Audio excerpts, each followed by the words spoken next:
నమస్తే, నేను విజయారెడ్డి. మీరు చూస్తున్నారు కదా, Pragathi Bhavan to Rishikonda same to same. అయితే మీకు ఇక్కడ కనిపిస్తున్నట్టుగా ఇది ప్రగతి భవన్.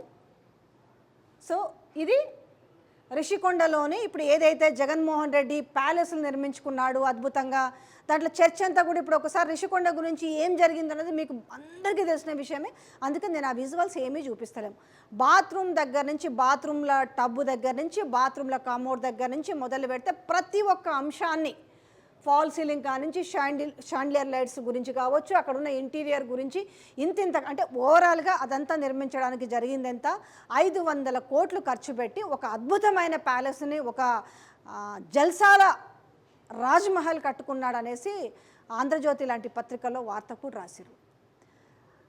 ఇంతకీ నేనేం చెప్పాలనుకుంటున్నానంటే, ఆ రోజు ఒక్కసారి గుర్తు చేసుకుంటే 2000 మీకు క్లియర్గా చెప్తాను వార్త, దాన్ని బట్టి మీరు ఒకసారి, నాకు తెలిసి ఈ వార్తను కూడా ఎవరు చెప్పే ప్రయత్నం చేయలేదు. ఒకసారి నాకు ఎందుకో కంపారిటీ అట్లనే అనిపించింది.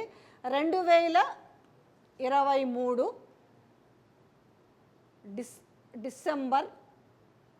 నవంబర్ 29 వరకు, నవంబర్ 29 వరకు ప్రగతి భవన్ గురించే మాట్లాడుకున్నారు. ప్రగతి భవన్ను ఇన్ని కోట్లు, 100 కోట్లు పెట్టి దాన్ని లోపల రెనోవేట్ చేయించారు. ప్రగతి భవన్ ఒక అద్భుతమైన విలాసవంతమైన ఒక మహల్గా తీర్చిదిద్దాడు. తర్వాత bullet proof bathroom commode and బాత్రూంలో ఉండే వాష్ బేసిన్, లేదంటే కుర్చీలు, ఇట్లా బంగారు పూతతోటి కమోడ్ని కూడా బంగారు పూతతోటి పోయించుకున్నారు. ఇక అసలు అది చెప్పతరం కాదు అనేసి ప్రగతి భవన్ గురించి మాట్లాడిండ్రు. ఎందుకంటే అది నమ్మశక్యంగా ఉండేటట్టుగా. అందుకంటే జనరల్గా ప్రగతి భవన్ అంటే ముఖ్యమంత్రులు ఉండే వాటి దగ్గర ఎట్లాగో ప్రతోళ్ళు లోపలికి పోయో, లేకపోతే వాళ్ళకున్న సెక్యూరిటీ రీజన్స్ తోటి లోపల విజువల్స్ బయట పెట్టడము జరగదు అన్న విషయం ఇప్పుడు ఎవరైతే ఉన్నారో మీకు అర్థమై ఉంటుంది. ఆనాడు ప్రగతి భవన్కి ఎవరు రానివ్వట్లేదు, కంచెలు పెట్టిరు, పోలీసులను పెట్టిరు, ఒక్క చీమ కూడా దూరకుండా చేసిరు. లోపటంతా కూడా 1000 కోట్ల ఖజానా ఏంటేందో చెప్పారు. ఓకేనా? ఒకవేళ అంతవరకు నిజమే అని నమ్మించగలిగారు, మంచిగుంది. ఎప్పుడు ఇది ఎలక్షన్స్ ఓటింగ్ అయ్యేంత వరకు దాన్నే ఉదరగొట్టారు. ప్రగతి భవన్ అయితే అదొక పెద్ద అద్భుతమైన విలాసవంతమైన భవనము, మహల్గా తీర్చిదిద్దారు. దాన్ని స్టడీ సెంటర్ చేస్తామన్నారు, దాన్ని ఇంకేదో చేస్తామన్నారు, దాన్ని ఏదో ప్రజలకు అంకితం ఏదేదో చెప్పారు కదా. తీరా డిసెంబర్ 9 తర్వాత, అంటే డిసెంబర్ 9న కొత్త ప్రభుత్వం ఏర్పడింది కదా. ఏర్పడిన తర్వాత దాంట్లో ఎవరెవరికి ఇచ్చారో, అప్పుడు సీఎం కేసీఆర్ ఉన్న ఏదైతే ఈ ప్రగతి భవన్ ఏదైతే ఉందో దీంట్లో ఇప్పుడు డిప్యూటీ సీఎం ఉన్నారు. ఇప్పుడు బట్టి విక్రమార్క ఉన్నారు. దాని తర్వాత అందులో ఇంకొకటి ఉంది, కేటీఆర్ క్యాంప్ ఆఫీస్ అని చెప్తుంటారు, దాన్ని క్యాంప్ ఆఫీస్ అని. అప్పుడు రాజశేఖర రెడ్డి ఫస్ట్లో ఉన్నప్పుడు ఏదైతే రాజశేఖర రెడ్డి ఉన్న దాంట్లో ఈరోజు ఎవరున్నారు, మంత్రి సీతక్క ఉన్నది కదా. వీళ్ళు పోయి దాదాపుగా ఎన్ని నెలలు, 5 నెలలు అవుతుంది ప్రగతి భవన్లోకి పోయి వీళ్ళు నివాసం ఉండడం వల్ల.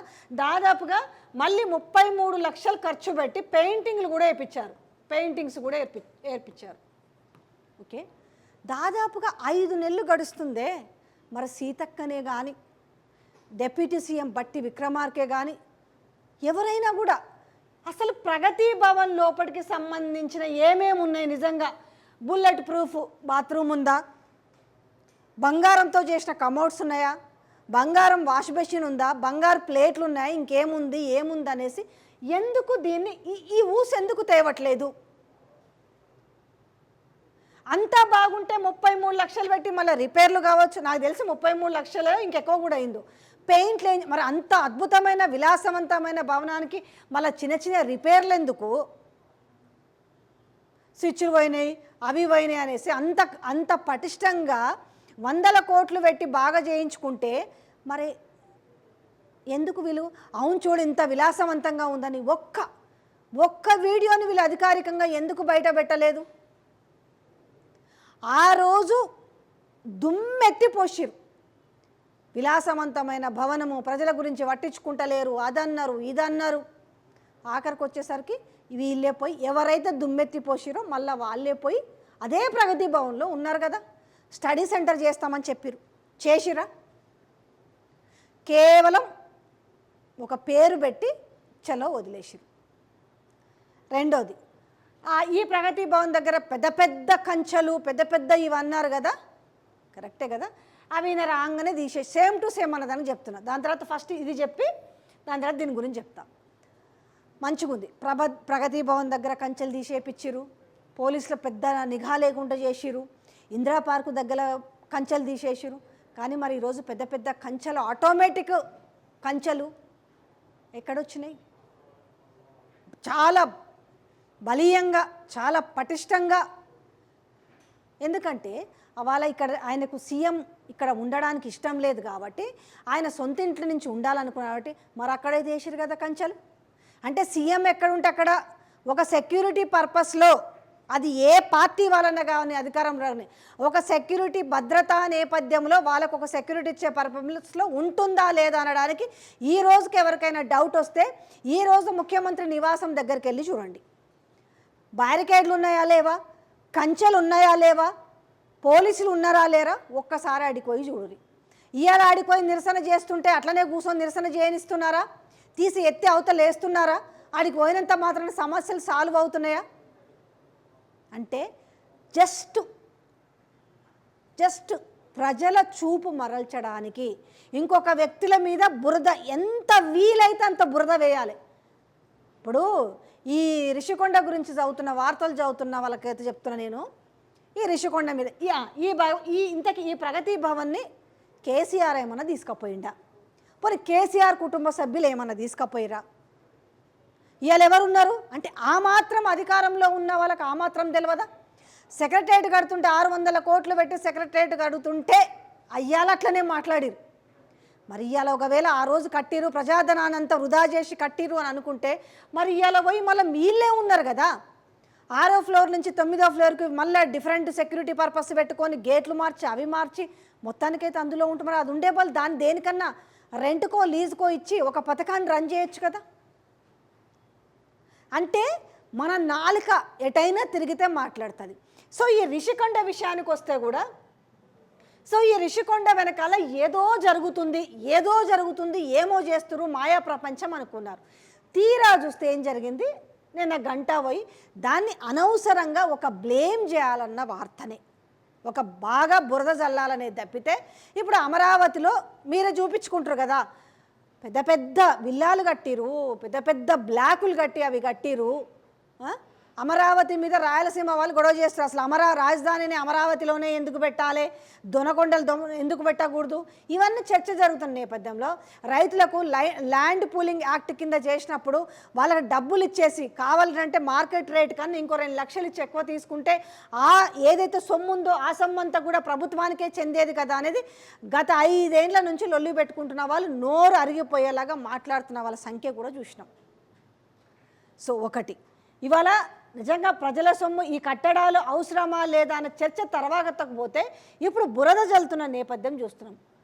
ఇప్పుడు ఇది జగన్మోహన్ రెడ్డి ఇప్పుడు ఆ రోజు స్పీకర్ గురించి మాట్లాడారు, స్పీకర్ ఫర్నిచర్ గురించి ఇట్లా మాట్లాడిండు, ఇందులో అత్యాధునిక సౌకర్యాలు పెట్టిండు, ఇది ఎవరి సొమ్ము ఏం కథ అని మాట్లాడారు. పోనీ ఈ బిల్డింగ్ కనుక ఇది జగన్మోహన్ రెడ్డి కనుక తీసుకుపోయి ఉంటే, జగన్మోహన్ రెడ్డి ఇప్పుడు అందులోనే నివాసం ఉండుంటే, కానీ ఈ మాటలన్నీ నిజంగానే జల్సాల జగన్ రాయుడు లేకపోతే జల్సాల జగన్ ప్యాలెస్ అని రాయొచ్చు. ఎక్కడికి ఇచ్చిపోయినారు? ప్రభుత్వాందే కదా ఆస్తి, ప్రభుత్వాందే కదా. ఆ రోజు అమరావతిలో కట్టిన బిల్డింగులన్నీ కూడా ఎవరివి? చంద్రబాబు తన స్వంతానికి కట్టుకోలేదు కదా, ప్రజల బాగు కొరకు అక్కడ ఒక రాజధానిని ఏర్పాటు చేయాలని నిర్మించిందే కదా. అంటే ఎవరు ప్రభుత్వంలోకి వస్తే వాళ్ళు తీసుకున్న నిర్ణయాలను ఇంకొక ప్రభుత్వం వస్తే ఎట్లాగైనా బురద జల్లాలనుకున్న నేపథ్యం ఉంటే ఇక్కడ కన్ఫ్యూజ్ అయ్యేది ఎవరంటే ప్రజలే. ఇవాళ మామూలుగా ఇల్లులు కట్టుకుంటేనే ఎంత ఒక మిడిల్ క్లాస్ వాళ్ళు ఇల్లు కట్టుకోవాలన్నా కూడా ఎంతో కొంత బాగుండాలి, మళ్ళా కంటే కూడా కొంచెం చేయించుకోవడమే బాగా చేయించుకోవాలనుకుంటారు. అది ఒక ప్రభుత్వానికి సంబంధించిన ఆస్తికి సంబంధించిన విషయం అయినప్పుడు వాళ్ళు చెప్తున్న వర్షన్ ఏంది?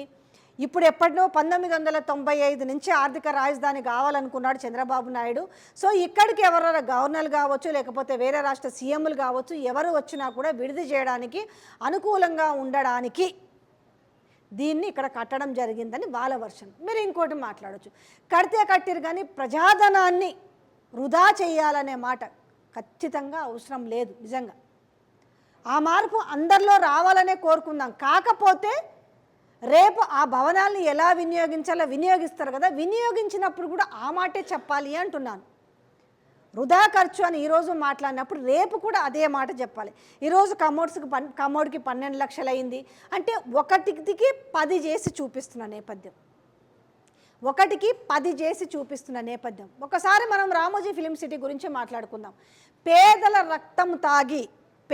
రక్తం తాగి పావలకు పరగకు కొన్న భూముల్లో ఇవాళ రామోజీరావు తను బ్రతికుండగానే తన స్మారక చిహ్నాన్ని ఏర్పాటు చేసుకున్నాడు. మరి అవసరమా? ఆ భూములంతా ఎవరివి అంటే ఇట్లా మాట్లాడితే చాలామందికి కాలుతుండొచ్చు. భూములంతా ఎవరివి? ప్రజల దగ్గర పావలా పరకకు కొన్నారు. ఇలా వాళ్ళ అక్కడికి పోయి మీరు పోయి ఆ రామోజీరావు పరిసర ప్రాంతాల్లోకి పోయి మీరు రైతులను అడిగితే తెలుస్తుంది వాళ్ళు ఎంత గోసపడుతున్నారు, ఇవాళ ఎంత రేటు ఉన్నాయి. ఇట్లా చెప్పుకుంటూ పోతే దేనికి ఒక లిమిట్ అనేది ఉండదు. కానీ అంటే వార్తని వక్రీకరించాలి అని అంటే ఎన్ని రకాలుగైనా ఉంటుందని చెప్పడానికే.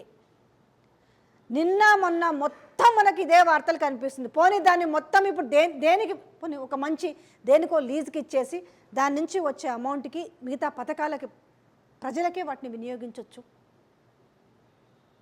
ఒక భవనం కట్టుంది, వినియోగించండి. చూసినావా జగన్మోహన్ రెడ్డి ఇంత దుబారా చేసి కట్టిన దాన్ని మేము దాన్ని ఏమాత్రం పనికి రాకుండా చేయకుండా మేము చాలా గొప్పగా మేము లీజుకి ఇచ్చేసి దాని లీజుకు అనుగుణంగా లేకపోయినా కూడా మేము దాన్ని ఆ అనుగుణంగా మార్చి మేము కొంత డబ్బు వెచ్చించి దాని అనుగుణంగా మార్చి మేము లీజుకి ఇచ్చి తద్వారా వచ్చే డబ్బులని ఈ రకంగా పేద ప్రజల కోసం మేము ఖర్చు పెడుతున్నాం. చేయొచ్చు. ఎట్లా ఉందంటే మళ్ళీ రేపు 5 ఏళ్ల వరకు కూడా మనము లైమ్ లైట్లో ఉండాలి. 5 ఏళ్ల వరకు మనం ఏమన్నా పథకాలు ఇవ్వకపోయినా కూడా ఇదిగో చూసినవా జగన్మోహన్ రెడ్డి ఇంత దుర్వినియోగం చేసిండు అంటే ఒక విధంగా ఈవీఎంల పైన చర్చ సివియర్గా నడుస్తుంది. ఏపీలోనే కాదు, తెలంగాణలోనే కాదు, పక్క రాష్ట్రాల వాళ్ళు కూడా నోరెత్తి మాట్లాడుతున్నారు. ఈ ఈవీఎంల చర్చ ఎక్కడ ఊపందుకుంటుందో, ఈ ఈవీఎంల బట్టబయలు అవుతాయేమో అన్న భయంతో రిషికొండ విషయాన్ని తెరపైకి తీసుకొచ్చారు. ఎందుకంటే ఇప్పుడు ఒక గీత ఉంది, ఏం చేయాలి? ఈ గీత గురించి మాట్లాడుకున్నప్పుడు ఇంకో గీత పెద్ద గీయాలి, మరిగా తప్పదు. మెయిన్ మీకు ఒక బాజా భజంతులు మోగించే పేపర్లు తప్ప మిగతావి చూడండి మీరు. ఈవీఎంల చర్చ పక్క రాష్ట్రాలకు దేశవ్యాప్తంగా ఒక చర్చ నడుస్తుంది ఈరోజు. ఆ చర్చని ప్రజల్లోకి వెళ్ళొద్దు. ఎందుకంటే ఒక కీ పాయింట్, ఎందుకంటే ఈవీఎంలో నిజంగానే ఈవీఎంల గురించి ఈవీఎంలో అవకతవకలు జరుగుతాయనేసి చాలా ఏళ్ళ నుంచి చర్చ జరుగుతూనే ఉంది. ఒకవేళ అవకతవకలు జరిగినా ప్రజలు రోడ్ల మీదకి రాలేరు కదా, అయ్యో మేము మా ఓటు వేసినాం కానీ మా ఓటు ఎక్కడికి పోయిందని గాబరా పడే వాళ్ళు కూడా ఉండరు కదా. ఇవన్నీ ఏంటంటే ఇప్పుడు కట్టిన దాన్ని 12 లక్షల కమోడ్ కావచ్చు, లేకపోతే టబ్బు కావచ్చు, బాత్రూంలో స్నానం చేస్తూ ఆయనకి